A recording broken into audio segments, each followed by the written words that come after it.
Familia te honrará y mis hijos te amarán. Mi casa y yo serviremos a Jehová. Mi familia te honrará y mis hijos te amarán. Mi casa y yo serviremos a Jehová. Mi familia te honrará y mis hijos te amarán. Mi casa y yo serviremos a Jehová. Dale solo por último.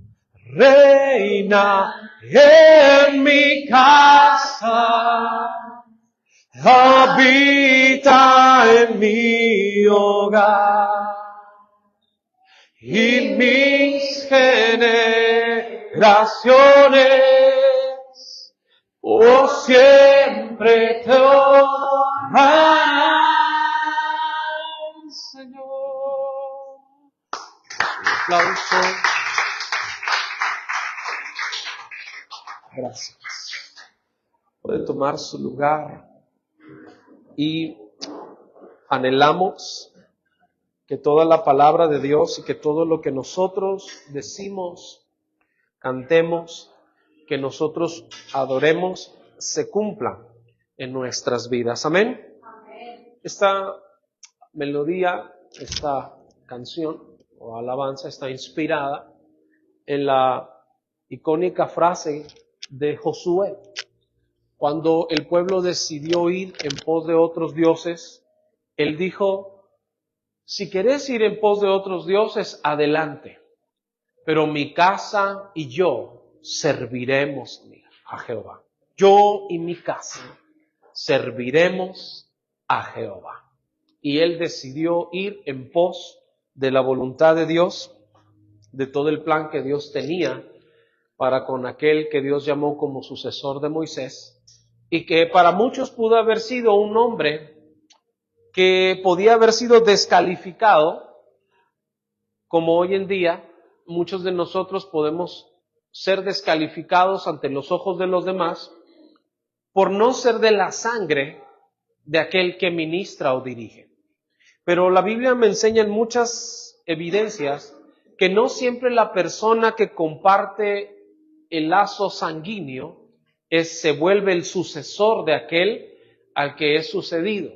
No siempre nuestros hijos heredarán nuestro llamado y ministerio, que sería lo mejor, pero no siempre nuestros hijos carnales o naturales heredarán nuestro llamado o ministerio, porque no siempre nuestros hijos de sangre buscan la misma voluntad de Dios como nosotros como padres lo buscamos.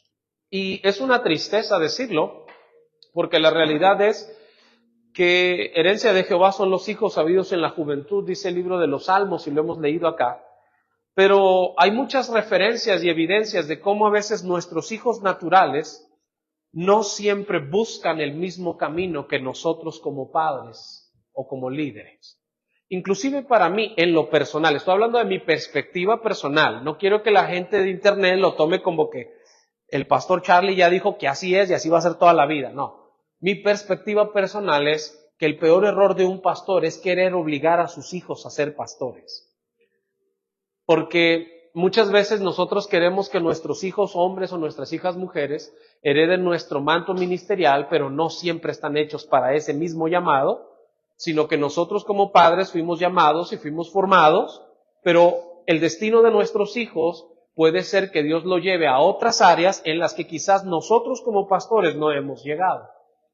Y el peor error desde mi punto de vista como pastor, que también tengo hijos e hijos varones, es no imponerles a ellos a seguir mi llamado, sino mostrarles a ellos a descubrir su llamado y descubrir su función dentro del reino de Dios, aunque esa función tenga que cumplirse en el ámbito secular o en el ámbito natural. Porque ¿cuántos hijos de pastores no quisieran ser cineastas, deportistas, médicos, cirujanos, ingenieros, ¿verdad? Políticos, locutores, comunicólogos, entrevistadores en algún programa, artistas, ¿verdad? En algún sentido. Y a veces les limitamos la visión a nuestros hijos diciéndole, es que como tú eres el hijo del pastor, tú eres el que sigue para ser pastor. Y por eso tenemos a muchos hijos de pastores aborreciendo el ministerio, porque su sueño y su visión era otra, y los obligamos a cumplir un destino que probablemente no era su destino. Entonces tenemos que discernir como padres, primeramente, no solo como ministros, sino como padres, quiénes son los que Dios nos ha entregado y nos ha formado alrededor nuestro para que sigan nuestro llamado. Y a veces esa herencia no será con alguien consanguíneo, sino será con alguien espiritual, o con alguien que Dios nos regala, que no es de nuestra sangre, pero es parte de nuestro llamado o ministerio.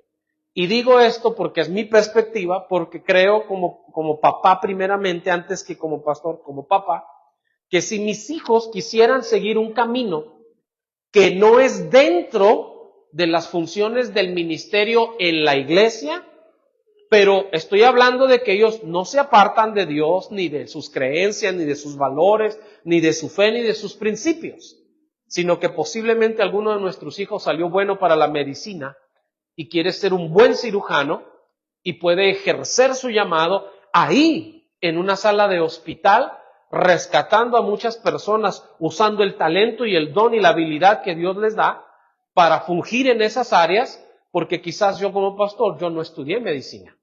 Estudié quizás teología, pero no me enfoqué en la medicina, y a lo mejor él puede llegar a otra área en la que no he llegado, pero bajo nuestra enseñanza o bajo mi enseñanza como papá y pastor, puede alcanzar a muchas almas en ese hospital que tanto necesitamos que haya hijos de Dios en esas áreas. ¿Sí me estoy explicando? Porque a veces nosotros como que queremos obligar a las personas a nuestra propia fe o a nuestra propia manera. Y sabe, yo he visto que cada quien descubre su llamado cuando los demás lo han descalificado de lo que no puede ser.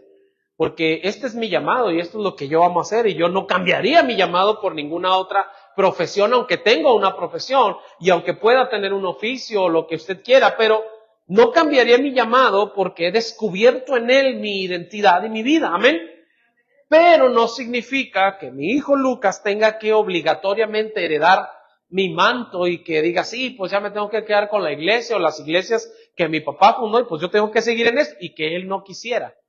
Porque los hijos de Moisés lo abandonaron en medio del desierto cuando su madre se los llevó a Madián y se volvieron a sus ídolos.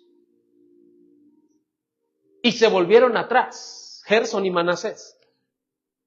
Y quien heredó el ministerio de Moisés fue Josué, hijo de Nun, que ni siquiera de la misma raíz, de la misma familia, ni de la misma tribu que Moisés. Pero Dios lo eligió a Josué como el sucesor del amigo de Dios, Moisés, del que hablaba con él cara a cara, porque aunque no compartía su sangre, sí compartía su misma pasión de estar en Dios. Amén. Pero sí podemos, para no dejar la idea en el aire, sí podemos inspirar a nuestros hijos a seguir nuestro llamado, con nuestra manera de vivir, y con nuestra forma de ser, y con nuestra pasión por el Evangelio, no por la imposición de las palabras, porque ese es un grave error que ha lastimado a muchas hijas e hijos de pastores. Tú tienes que ser el ejemplo de la iglesia porque eres el hijo del pastor. Mentira. El ejemplo lo tiene que ser usted, que es pastor y líder. Si su hijo es un desastre, pregúntese qué está pasando con su hijo y por eso es un desastre, y ayúdelo, líbrelo, enséñele, ministrele, amén. Pero yo he visto, y en nuestro ministerio que Dios nos regaló hace años, en el área de liberación y sanidad interior, yo tuve la gracia y el honor de recibir a muchos hijos de pastores de la región Laguna y de otros estados de la República Mexicana, heridos por las palabras obligadas de sus papás. Y se crearon muchas leyendas de cómo el peor ejemplo de la iglesia siempre era el hijo del pastor. Pues sí, es que el hijo del pastor es el que más ausencia de su propio papá siente y vive, porque o siempre está predicando, o siempre está dando consejerías, o está yendo a visitar a alguien, o está orando por alguien en un hospital, o está preparándose para un servicio, o tiene que viajar para un evento, ¿verdad? Entonces no es ser fácil, hijo de ser hijo de un pastor o de cualquier líder en cualquier área del ministerio. No es fácil. Como también no es fácil para un hijo ser hijo de algún artista o de algún pintor o de algún escultor o de alguien conocido y que todo el mundo lo ve en la tele y a su hijo nadie lo conoce y lo ven al lado del papá y pues todos se le abalanzan al hijo. Tampoco es fácil eso. Sin embargo, Dios nos dé sabiduría para inspirar a nuestras generaciones, como hoy cantábamos, y que tengan el deseo de buscar a Dios como lo hacemos nosotros. Amén. Entonces, si usted se siente descalificado o descalificado, que son los temas que hemos estado viendo, hicimos una pausa en un par de ocasiones, porque tuvimos una serie de bautismos aquí en la iglesia y que hemos servido a Dios en esa área y eso ha sido lindo y ha confirmado Dios nuestra fe y el llamado también que tiene aquí en la congregación, porque es parte de las funciones de hacer discípulos, es hacer discípulos a las naciones, bautizándolos y enseñándoles todas las cosas que debemos de guardar. Amén. No dice ahí en las que debemos de ser perfectos, sino San Mateo 28 dice que debemos de guardar. Amén. Y estas semanas pasadas hemos tenido la oportunidad de bautizar a nuevos creyentes, de bautizar a hijos nacidos en la casa, de bautizar a gente que está recién llegada aquí con nosotros, que tiene un mes y medio como Andy, ¿sí? Y que no solo recibieron al Señor, sino que se bautizaron en su nombre, porque el Espíritu Santo les dio testimonio de que ellos querían y debían hacerlo. Amén. Pero ¿cuántas veces no nos hemos descalificado nosotros por no ver cualidades o no entender las cualidades que Dios ha puesto en nosotros? Entonces, en este episodio, para poder ir darle cierre al personaje de David, que dejé inconcluso y dejé en pausa, porque los últimos capítulos que quiero enseñarle de una persona descalificada tiene que ver con una mujer. Porque no podemos hablar solo de los hombres y dejar fuera a las grandes mujeres de la Biblia. Amén. Y créame, hay muchos personajes interesantes que cuando usted los lea y los entienda y el Espíritu Santo se los muestre, usted va a decir, ¿a poco esa hermana fue escogida por Dios? Y ahí usted se puede identificar. Libro de 1 de Samuel, capítulo 16, versos 17 y 18. Primer libro de Samuel, capítulo 16, versos 17 y 18, para no tardarme mucho, sino quiero hablar en los últimos 3 aspectos y las últimas 3 cualidades que se enseñaba acerca de David y por qué Dios lo había escogido. Y Saúl respondió a sus criados, buscadme pues ahora alguno que toque bien y traédmelo. Entonces uno de los criados respondió diciendo, he aquí yo he visto a un hijo de Isaí de Belén que sabe tocar, número 2, y es valiente, 3, y es vigoroso, 4, y hombre de guerra, 5, prudente en sus palabras, 6, hermoso, y la más importante, y 7, y Jehová está con él. Hasta ahí. Muchas cualidades que Dios nos ha dado posiblemente no solo nos diferencian de los demás, sino provocan en nosotros a veces dudas y temores, porque luchamos con el hecho de aceptar que sí lo somos. ¿Cuántos de ustedes no han luchado con el hecho de aceptar que sí son hermosos? Que sí son hermosas, ¿ve? Hasta lo dudan. Y hay gente que hasta transforma sus cuerpos porque dice, es que yo no me veo bonito, yo no me veo bonita, yo tengo que quitarme esto, ponerme aquello, hacerme así, hacerme asá, porque no hay aceptación. Y una de las señales de una persona que se siente descalificada en su aspecto, y yo lo he hablado en otros episodios, es que no acepta lo que Dios ha puesto o hecho en él. Amén. Pero las últimas 3 cualidades que vemos de David para poder cerrar este personaje acerca de la serie Descalificados, la Biblia dice, y ya expliqué lo que David era como hombre de guerra, pero la Biblia también dice que él era prudente en sus palabras. O sea, David sí hablaba, pero sabía cuándo hacerlo. Sí se defendía, pero sabía cómo hacerlo. Sí daba algún consejo y sí tenía algunas preguntas de la vida y sí tenía quizás dudas, pero sabía en qué momento llevarlas a la práctica. Amén. Y una de las cualidades que una persona necesita en el ministerio y necesita en la iglesia es la prudencia. Porque muchas de las veces nuestra sinceridad daña el corazón de los demás. Yo soy una persona que trato de ser directo pero prudente. Trato de ser honesto pero sencillo.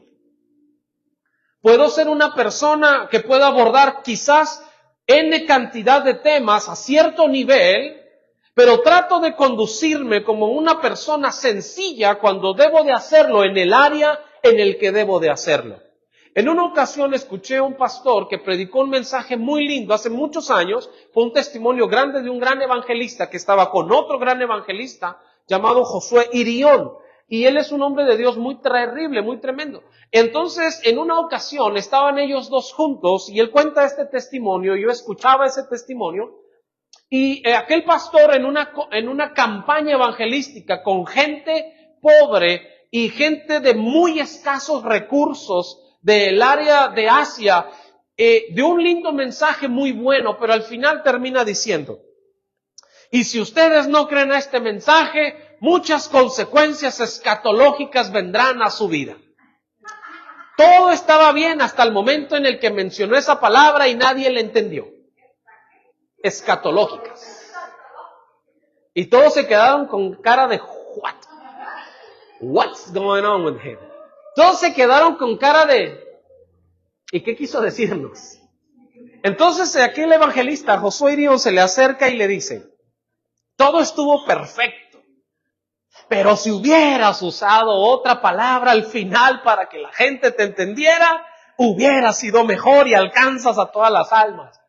Y entonces el predicador le respondió y le dijo, no creo, porque ellos y yo no estamos en el mismo nivel. Entonces aquel lleno del fuego de Dios, un hombre que hace milagros extraordinarios, Dios lo usa poderosamente. El hombre ha sido una eminencia en el área del evangelismo, que todavía vive Josué Irión, en el área acá, no sé si está acá por Houston, no me acuerdo dónde es, o en California, desarrolla su ministerio. Es un hombre de Dios muy importante para el reino de Dios. Entonces, él era joven y entonces se llenó de una ira de Dios y un lugar y le dice, es cierto, tú y yo no somos iguales y no estamos en el mismo nivel. A mí Dios me llamó a la humildad. Dijo, y tú y yo no estamos en el mismo nivel. Porque a mí sí me llamaron a la humildad, a ti no sé a qué te habrán llamado. Y sabe, eso es prudencia. Prudencia es saber comportarse de la mejor manera en el momento en el que a pesar de que usted tenga dedicación, elocuencia, preparación y todos los elementos que usted pueda ver como algo extraordinario, saber llegar a las personas a través de las cosas sencillas de la vida, porque la prudencia no elude a la valentía, ni a la inteligencia, ni a la sabiduría. La prudencia es saber usar las palabras en el momento adecuado, con el respaldo adecuado, hacia la persona adecuada en ese momento en el que Dios quiere que yo lo haga. Amén. Prudencia muchas de las veces es abstenerse y otras es actuar. Y a veces nos falta esa cualidad en nuestras vidas para que la gente no nos descalifique. He escuchado muchos testimonios de gente que dice, es que está muy bien lo que dice, pero me lo dice muy feo. Y no, exacto, y no digo de mí, de mi persona, digo de gente en general, no solo, uno va aprendiendo, no digo que yo no cometa errores, también lo hago, pero trato de corregir eso, pero es eso lo que decía la hermana Eva, no es lo que dices, sino cómo lo dices. Y el cómo tiene mucho que ver si afecta o no afecta a alguien, ¿sí o no? Muchos pensamos que ciertas actitudes no son importantes, pero sí porque dañan. Sí porque duelen. Sí porque hacen ver tu personalidad. Si eres prudente o no. Y a todos nos ha pasado en algún momento de nuestra vida que hemos querido decirle a alguien lo que realmente pensamos de esa persona. ¿Cuántos dicen amén? Yo he estado miles de veces en esa situación. Donde al ver un momento y una acción que a mí no me parece bien, aún dentro de la iglesia, quisiera ir a decirle en ese momento, oiga, no se pase de listo, no se pase de viva. ¿Sí me explico? Pero la prudencia de tus palabras te madura a ti. La otra persona seguirá siendo igual. Las mismas acciones, las mismas palabras. Aunque le digas 1000 predicaciones, tú la ves igual. Y tú dices, es que la prudencia me ha cambiado a mí, no a la otra persona. Y hay momentos para decir las cosas en un espíritu tranquilo, en un espíritu dócil, en un espíritu de suficiente humildad que tanto nos hace falta, para poder acercarnos y decirle, ¿me permite, hermana Chonita? Dígame, pastor, ¿sabe que el otro día miré esto y esto, y creo que sería más conveniente si usted se comporta de tal o tal manera frente a los demás y en casa, para que no caiga en descrédito de los hermanos? ¿Le parece? ¿Verdad que no es lo mismo que llegar a decirle a alguien, oiga, ¿y por qué está haciendo eso que le dijeron que no lo hiciera? ¿Verdad que no es lo mismo? Porque corriges al necio y lo vuelves tu enemigo, corriges al sabio y lo haces tu amigo, dice el proverbio. Pero ¿en qué consiste volverlo tu enemigo o tu amigo? Diga, ¿en qué? En la prudencia. David, dice la Biblia, era prudente en sus palabras. Quiere decir que David sí tenía una voz. Quiere decir que David, a pesar de su edad, en ese capítulo, en ese momento que Dios lo había elegido, sí tenía una voz para hablar con su papá y sus hermanos. Sí pudo haber dicho en el momento en el que el profeta Samuel lo unge, ¿se fijaron, bola de hijos del diablo? ¿Ah? Ya soy el rey, ¿verdad?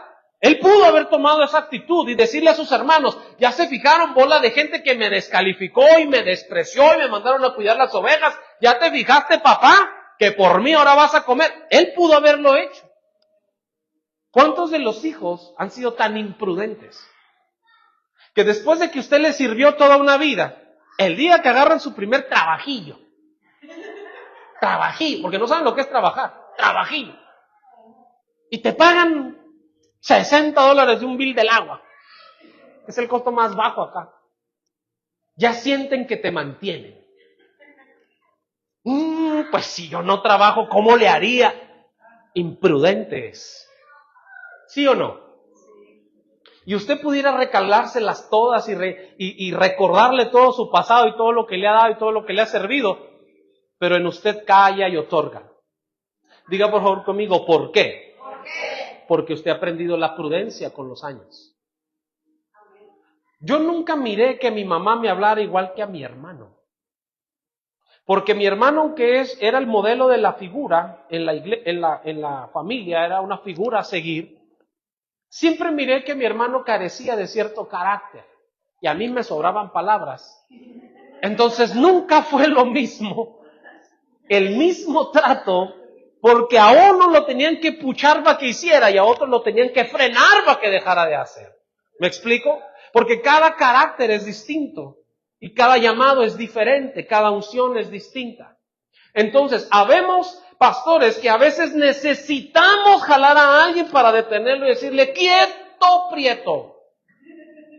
Y hay veces que a otro necesitamos agarrarlo y pucharlo hacia frente y decirle, te estás tardando en hacer. Eso es prudencia. Prudencia es saber frenar a alguien cuando sabes que su camino es tropezadero. Y prudencia es impulsar a alguien que necesita ejercer su talento y su don. Hay gente aquí que no la ponemos a predicar no porque no pueda, sino porque necesita tiempo para poder ser impulsada o impulsado. Porque lucha contra más temores, contra más vergüenzas, contra más miedos, contra inseguridades. Y hay otros a los que tenemos que decirle, no te me subas tanto a un ladrillo porque ya te estás volviendo muy arrogante. ¿Sí me explico? Porque hay gente que a veces se toma atribuciones que aún no le corresponden y hacen que dirigen toda la orquesta. ¿Qué haría el pastor sin mí? Lo mismo que he hecho en 20 años de servir a Jehová, mi hijo, seguir adelante.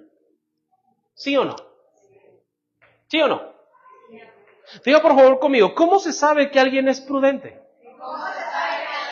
Porque sabe rendir cuentas.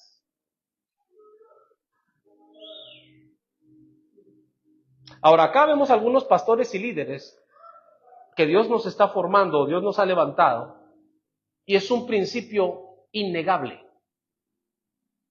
Persona que no ha aprendido a rendirle cuentas a otro, aunque lo vea más chiquito y orejón que él, es persona que no tiene prudencia. Y se va a equivocar más fácil. Y va a cometer errores infantiles, ministerialmente hablando, más fáciles y detectables de alguien que sabe rendir cuentas. Porque alguien que sabe rendir cuentas está sujeto a una autoridad. Y eso es prudencia. Porque es como cuando tú quieres tomar una decisión, pero no sabes qué hacer y vas y le preguntas a papá, papá, ¿sí la agarro por novia o no? Me han dicho esto y esto. Oiga papá, ¿sí compro el carro o no? Porque está bien bonito, pero la aseguranza bien cara.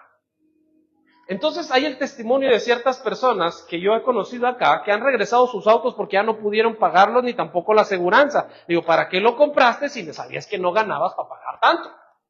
Te hubieras comprado otro del mismo año, en otra calidad, en otra marca, pero algo que tú pudieras sustentar.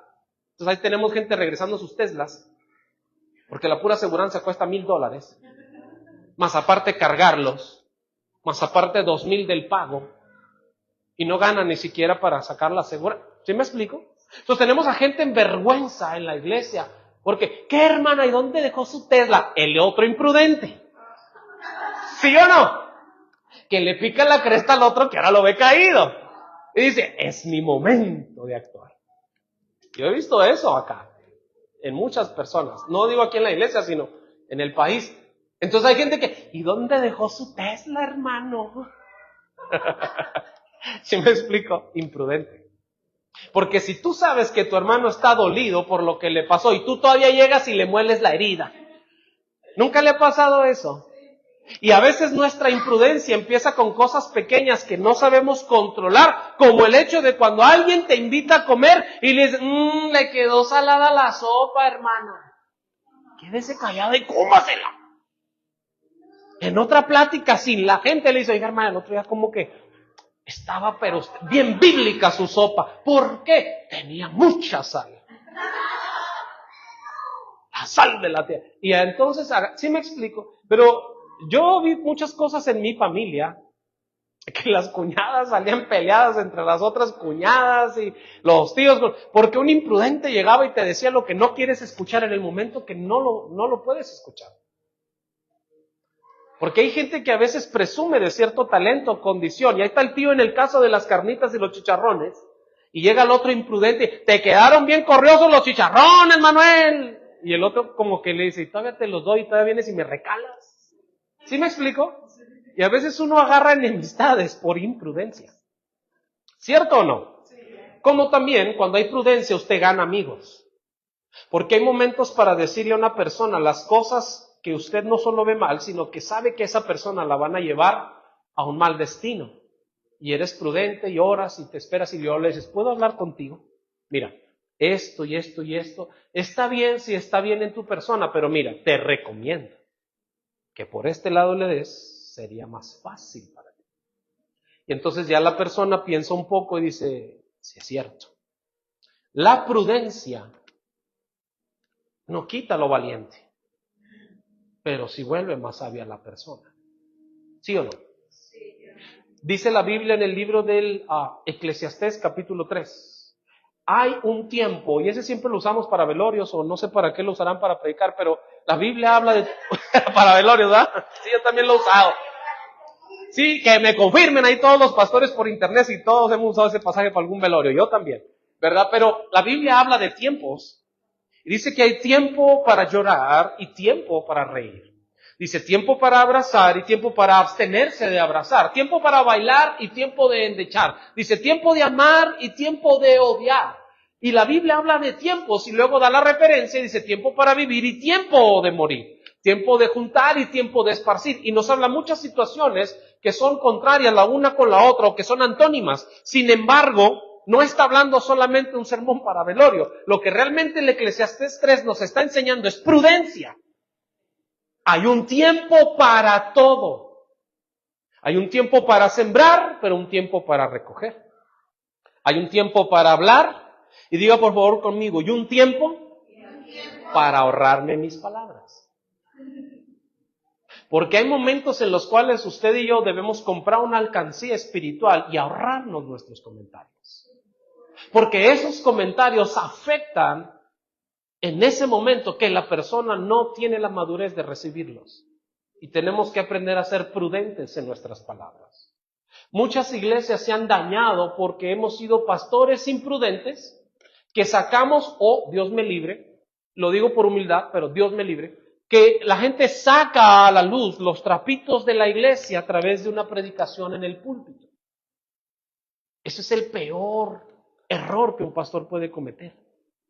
Porque si tú tienes algo contra alguien o alguien tiene algo contra ti, dice la Biblia, tómalo aparte y habla con él y arréglalo. San Mateo 18, San Mateo 19, si yo no me equivoco. Arréglalo, ¿me explico? Pero hay gente que a veces toma un mensaje para esparcir un chisme con una lanza. Y eso no es correcto, eso no es prudencia. Y cuando la gente hace eso, hay gente que se siente dañada. Y sabe que mire yo en el ministerio, diga, ¿qué? No les encanta el chisme. Diga por favor conmigo, ¿qué? Que cuando en cierto momento, en cierto lugar, el pastor se daba cuenta de alguna situación. Siempre usaba esta frase, y digo cierto pastor porque ya pasó hace mucho tiempo. Es que le tengo que decir a Pedro para que lo entienda Juan. Siempre fue su frase. Y yo dije, qué problema. Y qué problema de carácter, de inseguridad. Porque si tengo que decirle a Beto para que lo entienda Noelia, no solamente daño a Noelia, sino también a Beto. Porque posiblemente Beto piense que se lo estoy diciendo por él. ¿Me explico? Y yo he visto eso en los púlpitos, y cuando tú le dices a Juan para que lo entienda Pedro, lo entienda Pablo, ¿verdad? Dañas a 300 por querer corregir a uno. Entonces mejor toma uno aparte, sé prudente y dile lo que está bien y lo que está mal o lo que no te parece. O si esa persona te lo va a decir a ti, ven aparte y háblenlo, ¿me explico? Prudencia. Porque luego después la gente se daña porque lo toman hacia sus vidas, y hay gente que sale de los mensajes pensando, de seguro el pastor lo dijo por mí. Cuando a lo mejor ni en la mente de tu pastor estabas tú, sino que iba dirigido el mensaje con dedicatoria a alguien más. Y en lo personal, créame, yo no puedo ser perfecto solo Dios, pero no creo que sea necesario hacerle una predicación a alguien desde el púlpito para decirle lo que está mal. Yo creo que ese es el peor error que podemos tener. Yo creo que es mejor hablar de frente, cara a cara, separarlo y corregir y sanar y remediar las situaciones. Pero la falta de prudencia descalifica a mucha gente. Te hace sentir inapto. Te hace sentir que no eres capaz, que no eres hábil. Pero la Biblia dice que David era prudente en sus palabras.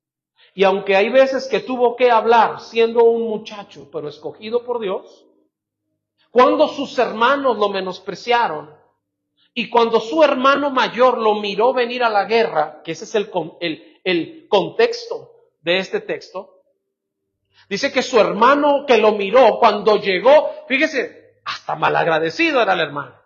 Porque dice la Biblia que David llegó con una pizza. Diga por favor conmigo, ¿con qué llegó? Con panes y quesos. Esa era una pizza. Llegó con pan, llegó con queso, oiga bien, y aparte llegó con frutos secos. Llegó con granos, o sea, toppings para la pizza. Llegó ahí. Y aparte llevaba otro encargo para el jefe de la guardia. Y cuando lo vio su hermano, lo primero que le dice es, gracias David, porque traía mucha hambre y has venido, enviado de Dios para suplir mi hambre. No, lo primero que le dice su hermano mayor cuando ve a David, le dice, ¿a qué has venido a la guerra, morboso? Morboso eres tú. O sea, nada más viniste a ver qué pesa. Esa es la palabra original, morboso. Y sabe, David no era morboso, dice la Biblia, era prudente. Pero el hermano lo mira ahí y ni sabía a qué iba David. Y el hermano lo descalifica y le dice, ¿a qué has venido tú hasta acá a la guerra? Nada más para ver. Morboso. Eso dice el capítulo siguiente, en el capítulo 17. Y lo descalifica automáticamente su propio hermano. Pero David no se puso a pelear con él y decirle, ay, ¿tú qué te piensas? A ti ni te escogieron. Mira, a mí el aceite ya me lo echaron a mí. Yo voy a ser rey, tú vas a morir aquí en esta guerra. ¿Verdad que no? David fue prudente ¿en qué? En sus palabras. sino que no le dijo nada y siguió preguntando, ¿qué harán al hombre que derrote a ese gigante? Entonces su hermano no lo quiso oír y él guardó sus palabras y siguió preguntando. Entonces llegó otro y le dijo, mira, al que mate al gigante, lo van a eximir de todas las taxes, de todas las income taxes que ya existían en aquel entonces. Bendito Dios, que la canción está regado esto en todo el mundo. Le van a quitar de impuestos, le van a dar herencia, pero le van a dar lo mejor. Diga, ¿qué? La hija del rey. Lo van a volver yerno del rey, de la realeza, pase directo hacia la casa real, al que lo mate. Entonces 40 días, imagínense, nadie peleó con el gigante, o sea, nadie le interesaba ni la mujer, ni los impuestos, ni el dinero. Tenían tanto miedo que nadie se atrevía, ¿y para qué quiero ser yerno del rey si me van a matar ahí en la bola? ¿Me explico? Pero David dice, era prudente en sus palabras. Y número 6 dice que era hermoso. No sé si una cualidad de ser hermoso ayude a alguien que va a la guerra. Puede ser que sí, puede ser que no. Pregúnteme por qué. Porque a lo mejor por ser hermoso distraía al enemigo. ¿Cuántas veces no ha pasado? ¿Cuántas veces no le ha pasado a usted? Que su hermosura distrae a otros. Ya está el otro todo embellecido. La esposa en un lado, pero el otro ahí. Cuando yo miro eso en alguien, digo, imprudente. Imprudente. Porque si tienes a la esposa en un lado y estás viendo a otra persona que no es tu mujer, ¿cómo crees que se sentirá el corazón de tu mujer? ¿Sí o no? ¿Cuántas mujeres no sucede lo mismo? Porque también hay mujeres así. No solo los hombres. También hay mujeres en este planeta así. Andy dice que no, sí hay. No, si no existiera no había tantos problemas como los hay hoy en día. Pero ¿cuántas veces no hay mujeres tan imprudentes que está su esposo en un lado y están diciendo al otro, ¡ay, qué rico huele, hermano! Huela a su esposo. Deje de andar oliendo, hombres, huela al suyo. Y si huele feo, báñelo y arréglelo y perfúmelo. Porque eso es una imprudencia, ¿sí o no? A lo mejor tu esposo no te dirá nada, pero es imprudencia. ¡Ay, qué chulo se ve hoy! Chulea al suyo. ¿Sí o no? Porque es una imprudencia que daña el corazón también de su marido o de su esposa. Por eso siempre he estado en contra de que se le den más halagos a una hermana que a la propia esposa. Porque si a alguien tengo que yo darle halagos, es a la mía. Diga por favor conmigo, ¿por qué? Porque si no alguien más llegará a hacerlo. Y por la imprudencia y por la falta de actitud, muchas personas se han dañado en su corazón y se han divorciado. Entonces la Biblia enseña que la prudencia y la hermosura no están peleadas. Hay gente que dice, ay no, yo me casé con él porque es bien prudente. Está feíto, pero es que es bien prudente. No. La prudencia y la hermosura o la belleza no están peleadas, van de la mano. Y la Biblia dice que David era hermoso. Ahora la pregunta sería, ¿por qué la Biblia habla de una característica física? La pregunta en la enseñanza profunda sería, ¿por qué se menciona que David era hermoso? Como si Goliat fuera a verlo y a decir, santa cachucha, mira, este está muy guapo, no lo voy a matar porque está muy guapo. Es como si yo llegara a pensar que Satanás no me va a atacar solo por mi linda cara. Sería una imprudencia que usted pensara que solo porque usted es la más bonita de la iglesia, que tiene ministerio, que tiene liderazgo, que toda la gente la ama y le aplauden, Satanás no estará dispuesto a destruirte. Porque he mirado gente que siente que es la última coca de la iglesia. Y por ser el lindo, por ser, ay no, a mí nunca me van a quitar de mi ministerio porque Dios me llamó por bonito, por linda. Derribado eres hasta el Seol, dice el libro de Isaías, capítulo 13, Ezequiel 28. Satanás era lo más hermoso de la creación, perfecto eran todos sus caminos, el sello de la perfección, oh querubín protector, oh hijo lucero de la mañana, eras hermoso en todo lo que tú eras, tan bonibles se hicieron el día de tu nacimiento. Derribado hasta el Seol eres, así dice la Escritura. ¿Sí me explico? Ni la belleza es un problema, pero tampoco es la garantía. Amén. Si usted es una persona con cualidades y con atractivo, no se sienta menos, porque hay gente que sufre por eso.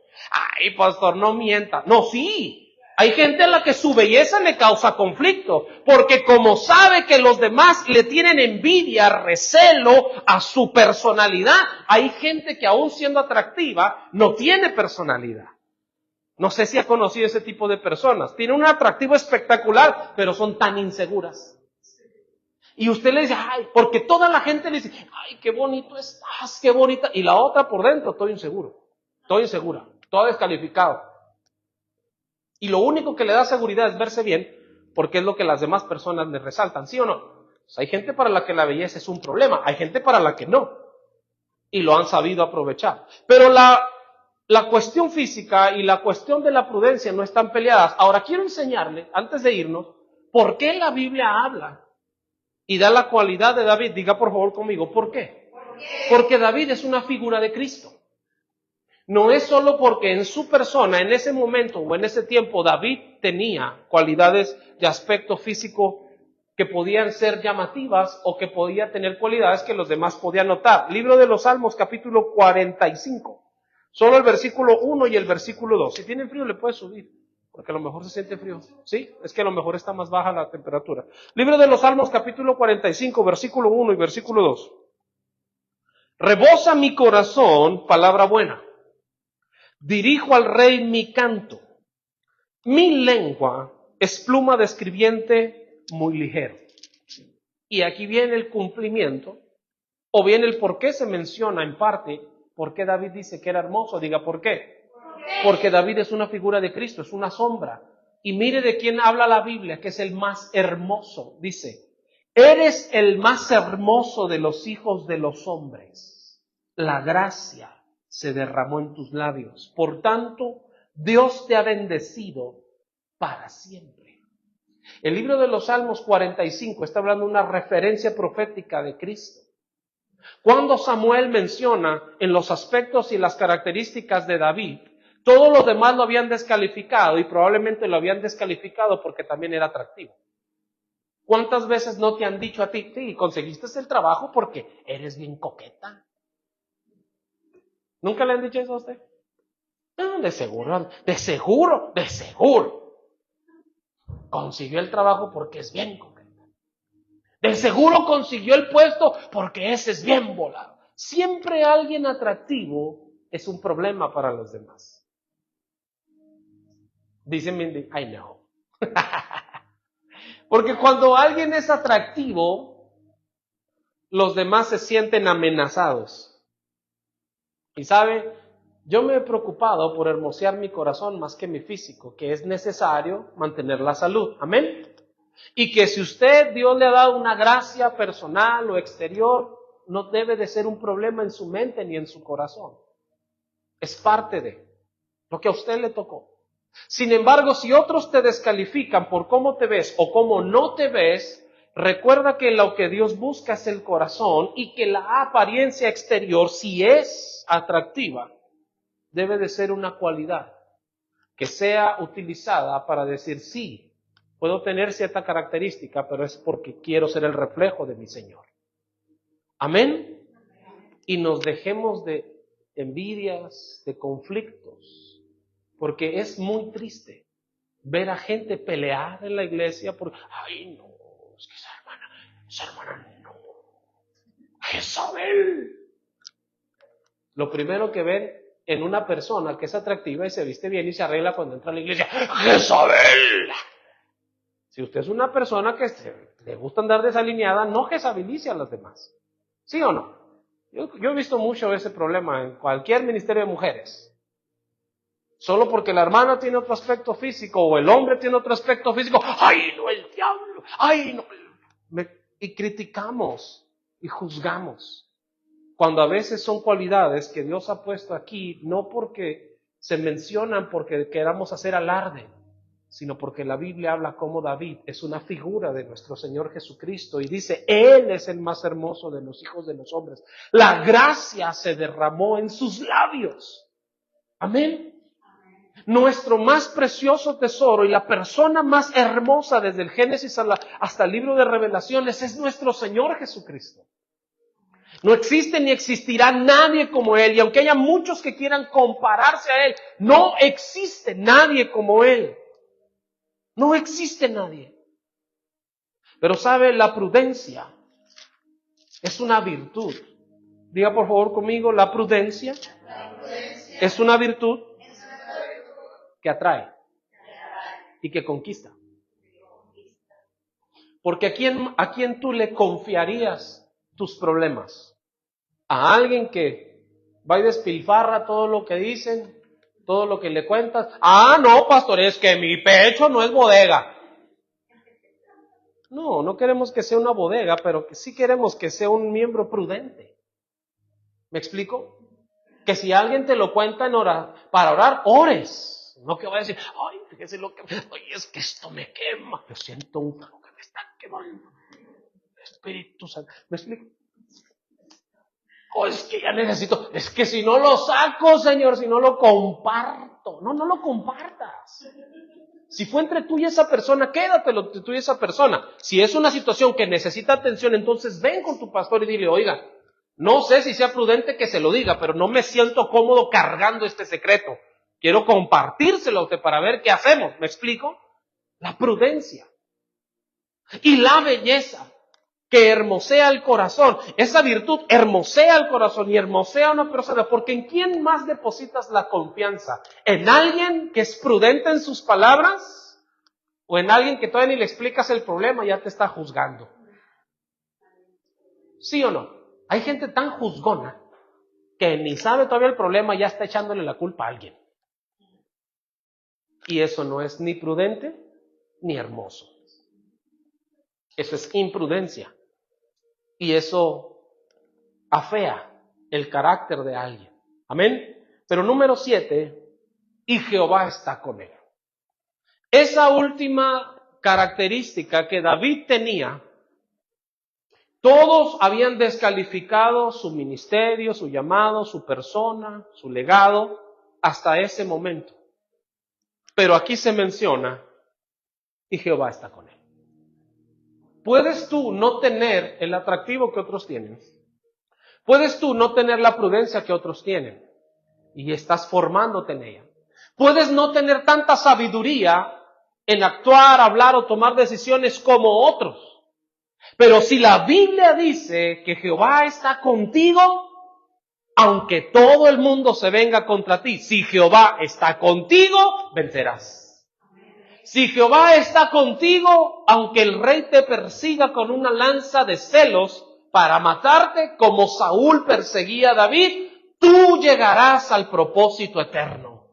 Aunque la gente diga de ti, no se levantará nunca más, si Jehová está contigo, si Dios está contigo, si Dios es quien te elige, si Dios es quien te faculta, si Dios es quien te otorga, si es Dios quien te bendice, si es Dios quien te unge, si es Dios quien desata tu llamado, si es Dios quien te promete, si es Dios quien te promueve, si es Dios quien te posiciona, si es Dios quien te presume. Aunque haya 1000 en contra de ti, si Jehová está contigo, llegarás a ser rey. Y Jehová está con él. ¿Cómo se sabía? Diga por favor conmigo, ¿cómo se sabía? Que Jehová estaba con alguien. Diga, ¿cómo? Porque pasaban actos divinos o sobrenaturales. Porque al camino donde fuere era prosperado. Y la primer señal que David mostró frente a Saúl, antes de matar al gigante, que Jehová estaba con él, dice la Biblia, que al tocar el arpa, el espíritu malo huía de Saúl y Saúl recibía paz. Una de las señales primarias para saber si Dios está conmigo, diga, ¿cuál es? ¿Cuál es? Que mi persona da más paz. Si alguien llega y usted siente que llegó el diablo, ese no está en Dios. Si alguien te da un consejo y ese consejo te confunde más de lo que te libera, entonces ahí no está Dios. Si alguien en su persona te inquieta más de la paz y seguridad que te puede transmitir, entonces pensemos si Dios está con él. Pero la señal de que tú has sido escogido por Dios y de que Dios está contigo es que la paz de Dios, el shalom de Dios va contigo.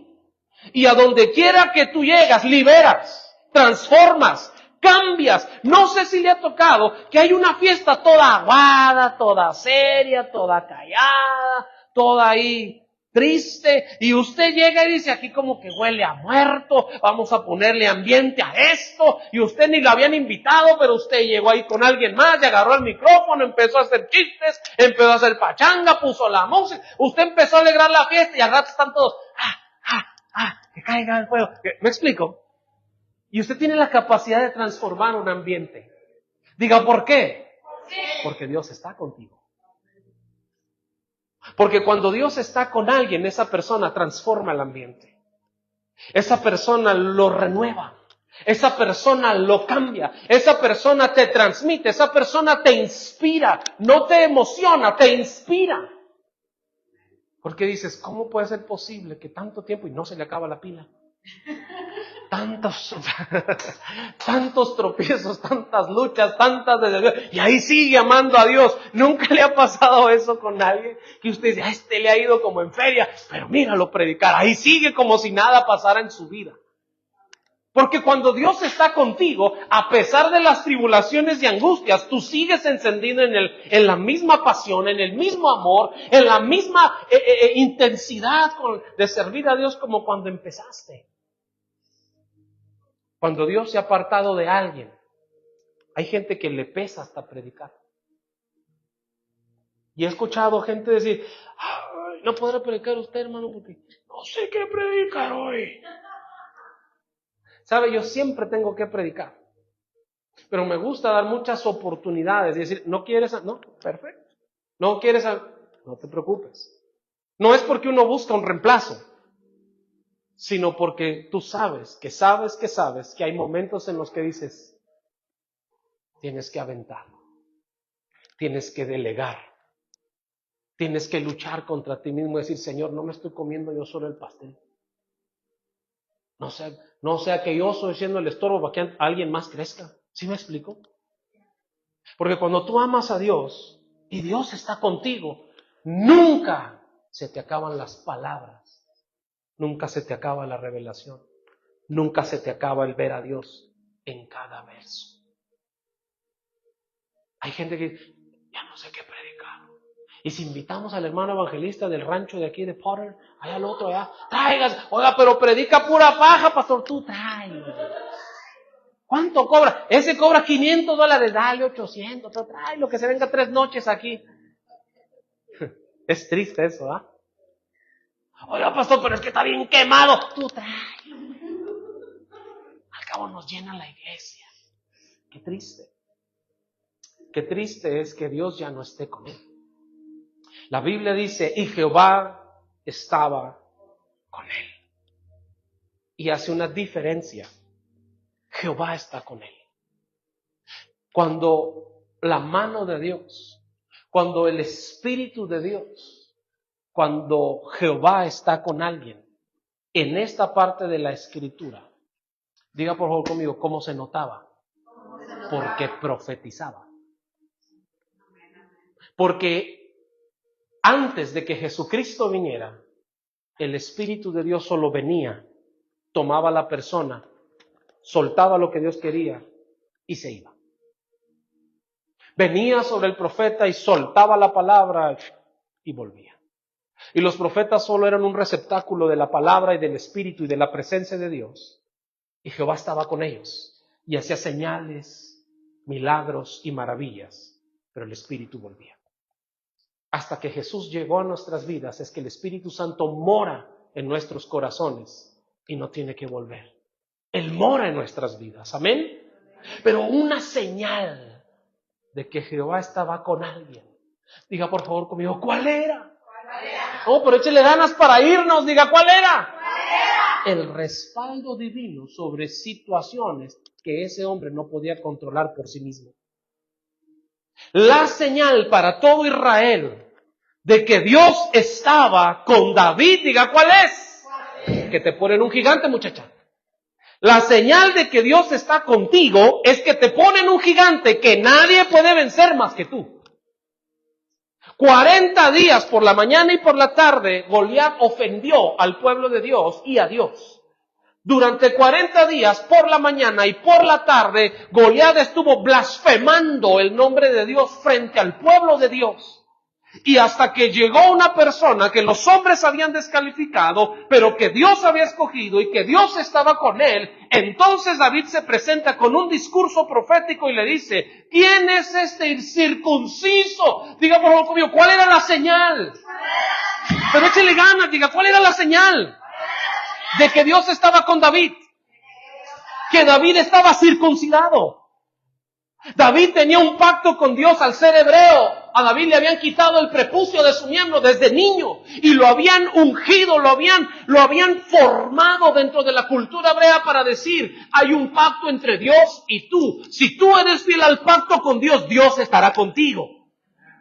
Dios estará contigo. La señal de que Dios está con alguien es porque esa persona guarda el pacto de Dios, guarda el pacto con Dios, se cuida para Él, está con Él, ministra el corazón de Dios antes que el corazón de cualquier otra persona. Confía primero en Dios antes que en los recursos de otra persona. Su corazón está dedicado a Dios antes que dedicarlo a cualquier otra cosa de este mundo.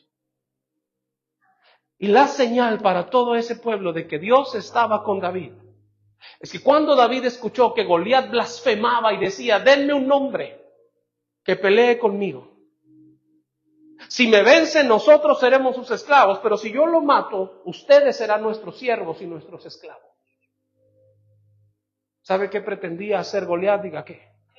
Agarrar a los niños recién nacidos y romperles la cabeza en las peñas.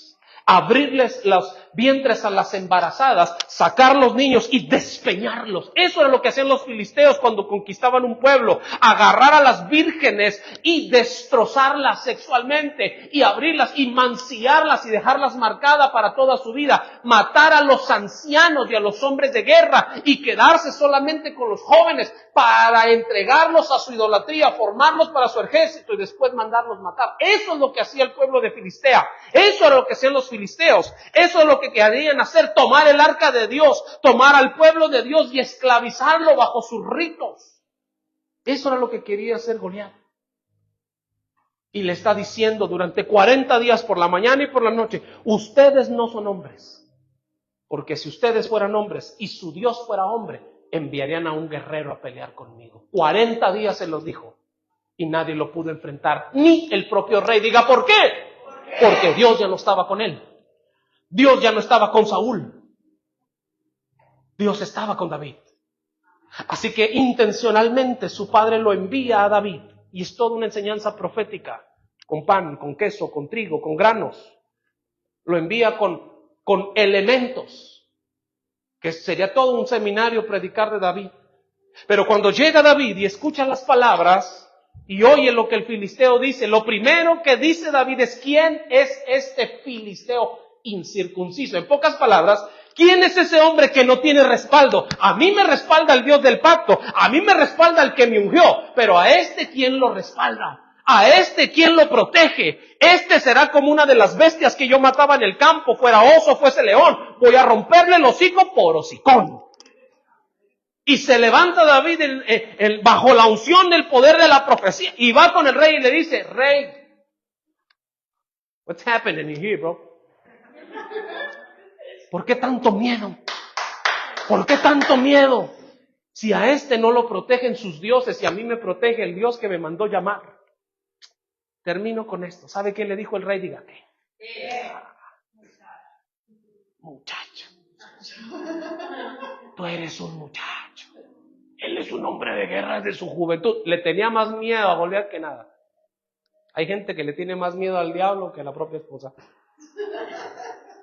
O hay gente que le tiene más miedo a la esposa que al diablo.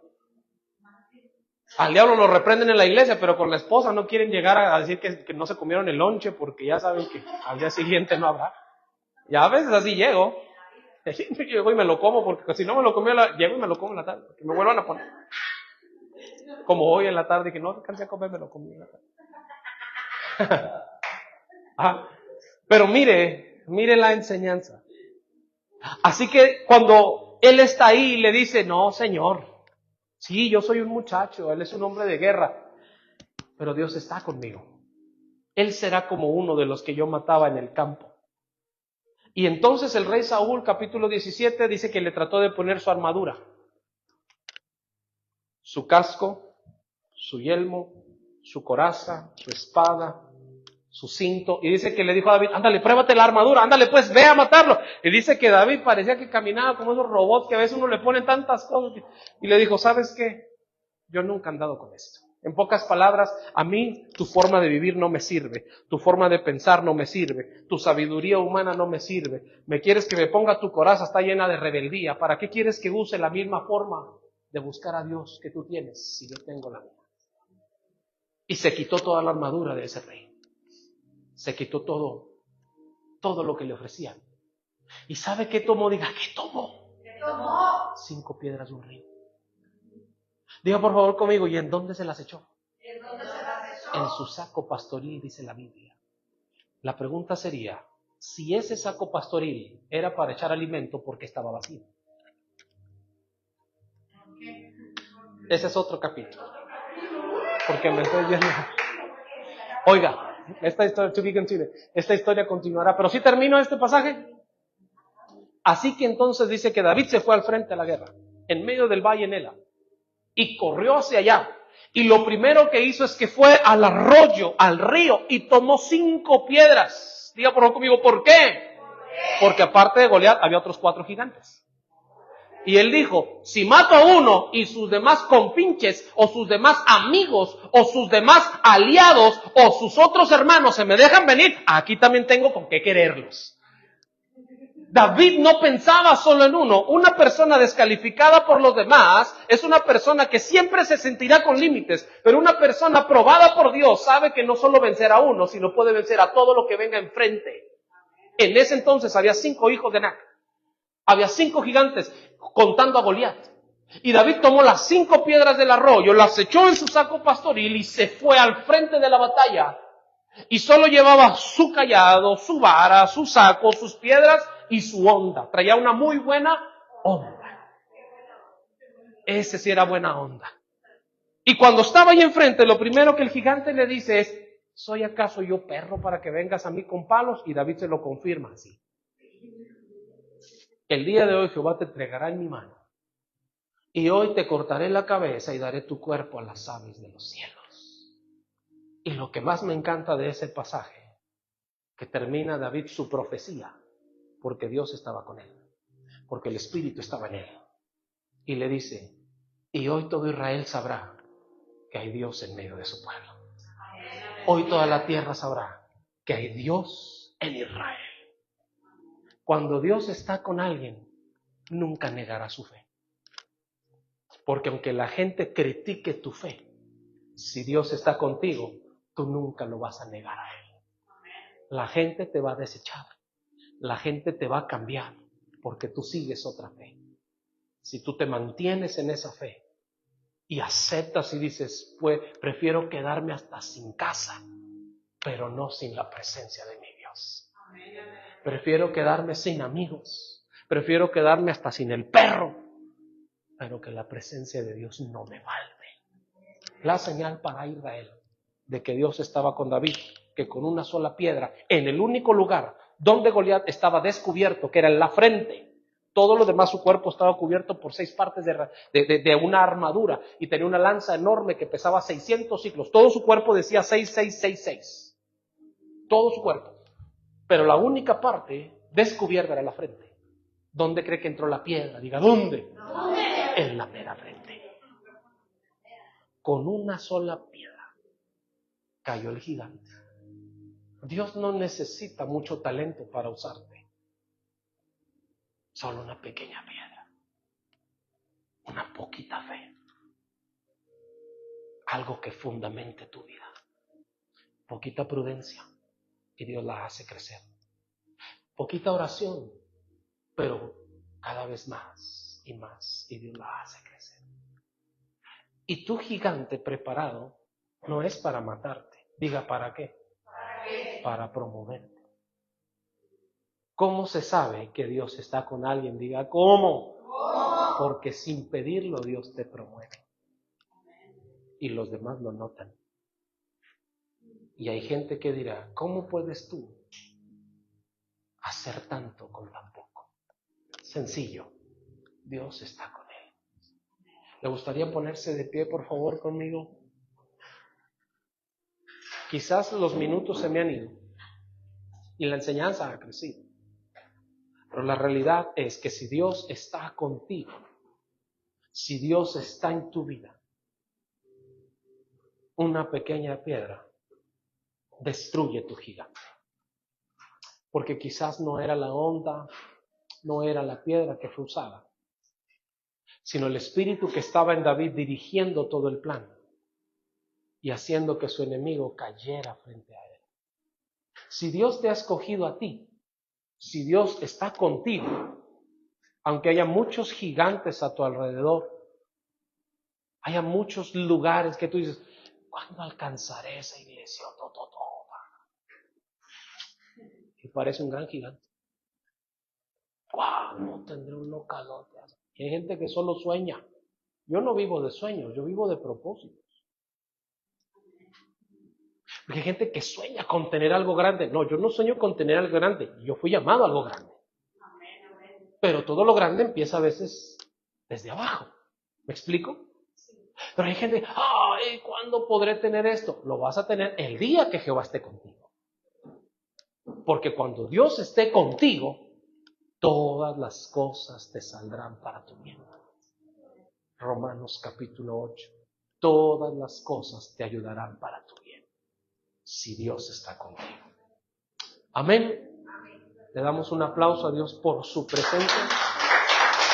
Queremos despedir a todos los que nos siguieron hasta este minuto y recordarles que todas las predicaciones también se suben a nuestra página en YouTube, Oasis de Fe _Amarillo TX. Ahí está la página, el canal de YouTube también, donde usted puede encontrar todas y cada uno de los servicios, las predicaciones y a los otros ministerios que también nos están predicando aquí en la casa.